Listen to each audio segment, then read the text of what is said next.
Kurikulum perlu diubah karena dunia terus berubah dan berkembang. Ilmu pengetahuan dan teknologi yang semakin maju menuntut kita untuk terus belajar dan beradaptasi. Kurikulum yang tidak relevan dengan kebutuhan zaman akan membuat siswa tidak siap menghadapi tantangan masa depan. Berikut adalah beberapa alasan mengapa kurikulum perlu diubah. 1. Perubahan kebutuhan peserta didik.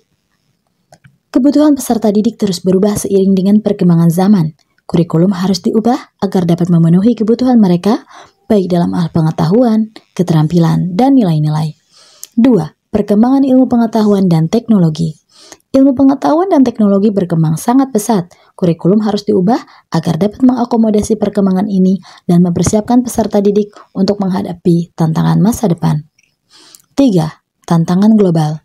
Dunia saat ini semakin terglobalisasi. Kurikulum harus diubah agar dapat mempersiapkan peserta didik untuk menghadapi tantangan global seperti persaingan kerja dan perubahan iklim. 4. Keragaman peserta didik. Peserta didik di Indonesia memiliki latar belakang yang berbeda-beda. Kurikulum harus diubah agar dapat mengakomodasi keberagaman ini dan memberikan kesempatan yang sama bagi semua peserta didik untuk belajar dan berkembang.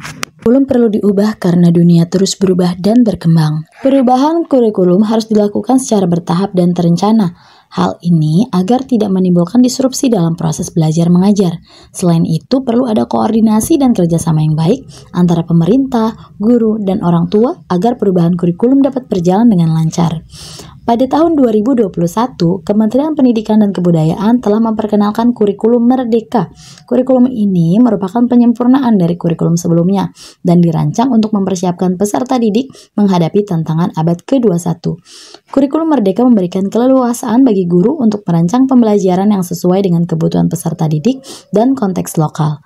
Perubahan kurikulum adalah hal yang penting dan perlu dilakukan agar pendidikan Indonesia tetap relevan dengan kebutuhan zaman.